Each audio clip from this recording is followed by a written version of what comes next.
பல்லாண்டு பல்லாண்டு பல்லாயிரத்தாண்டு பலகோடி நூறாயிரம் மல்லாண்ட தெந்தோள் மணிவண்ணா உன் சேவடி செவ்வி Thirukkappu.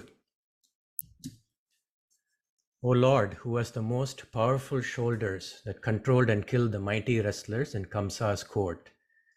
Tindol, the one with the most powerful shoulders. Mallanda, Mallar is wrestler. Anda, the one who controlled and killed the Mallar girl. Mallanda, Tindol. Then Manivanna, O Lord, whose body is the color of a dark blue gem. Unshevari Shevi Thirukkapu, may there be undiminishing protection, Thirukkapu, for many crores of years, Pallandu, Pallandu, Pallayirattandu, for the divinity and the beauty of your red sacred feet. Shevadi is red feet. So that's the overall meaning. So in the first Pasuram, Periazhwar performs Pallandu. And what before that, Pallandu means many years, but also Pallandu means seeking out for the well-being of someone. So the equivalent in Sanskritam is Mangala Shasanam.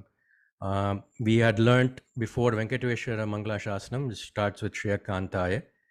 That is the same, Mangala Shasanam is the same thing as Pallandu, wishing the well-being and the protection of for Perumal. So in the first Pasuram, Periazhwar performs Pallandu to three things. One, Perumal's tol or shoulders, which fought the wrestlers in Krishna Avataram.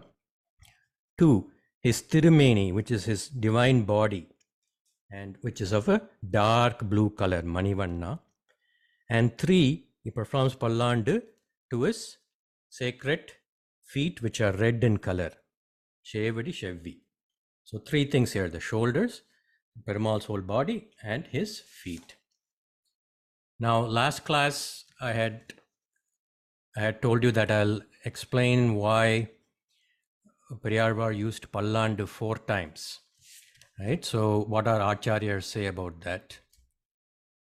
So he used Pallandu, Pallandu, Pallayirattandu, Palagodi Nooraayiram. So 4 times he has used Pallandu.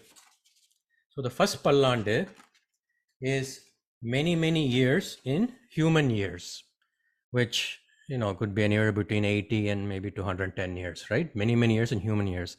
But then Periazhwar felt, that might not be enough to wish Perumal Pallandu.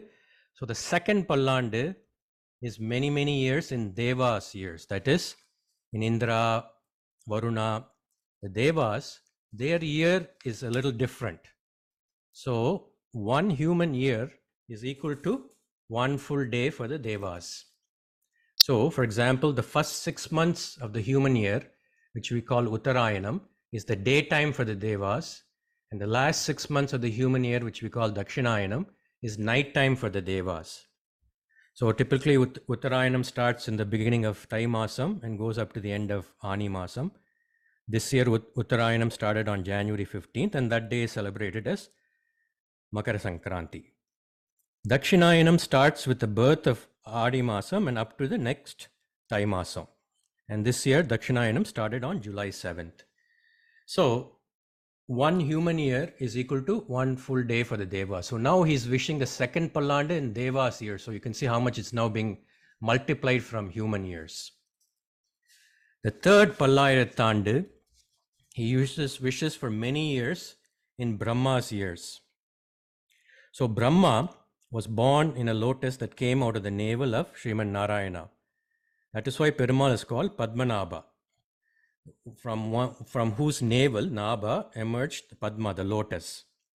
And Brahma was assigned the task by Sriman Narayana of creating the living beings. So in Brahma years, 1 daytime of Brahma is equal to 4.32 billion human years.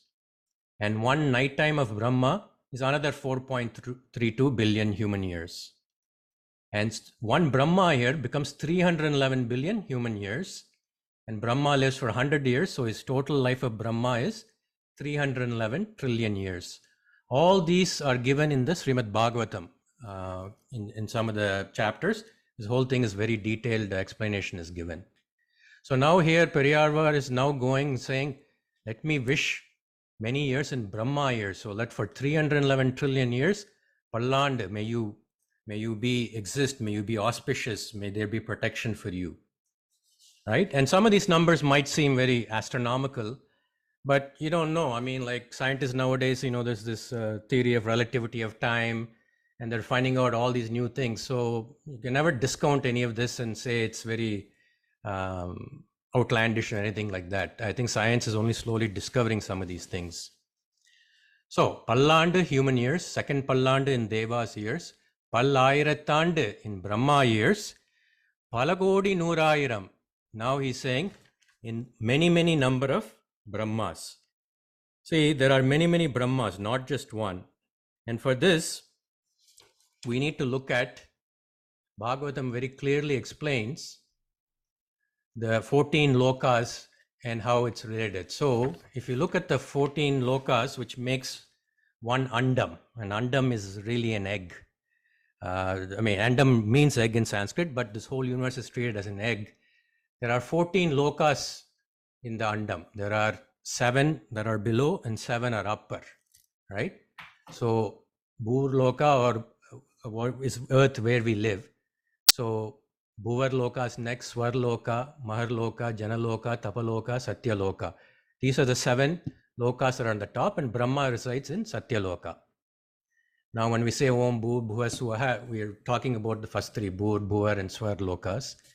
The 7 lower planes are Atala, Vitala, Sutala, Talatala, Mahatala, Rasatala and Patala. So these are the 14 lokas that make up an andam, and there is one Brahma who is responsible for this andam in there. Now, Vaikuntham is above all this. Vaikuntham is at the end of this Brahma's life, this whole andam and Brahma is dissolved. But Vaikuntham is above all this, and it's eternal and it's never dissolved. And in Vaikuntham, Tayar Perumal, the Nitya Suris, who are ever free souls, and the Muktas, who are souls who have been liberated, they're there. Right? So, just like there are millions of andams and there are millions of Brahmas. So that's why when Periazhwar, he uses the 4th one, Palakodi Nooraayiram, to mean in terms of taking all these other Brahmas and all their life and all their years, put all that together. For that long, I wish you Pallandu or Mangala Shasnam for you. So that's how the Acharyas have explained how Periazhwar has used the verse Pallandu 4 times.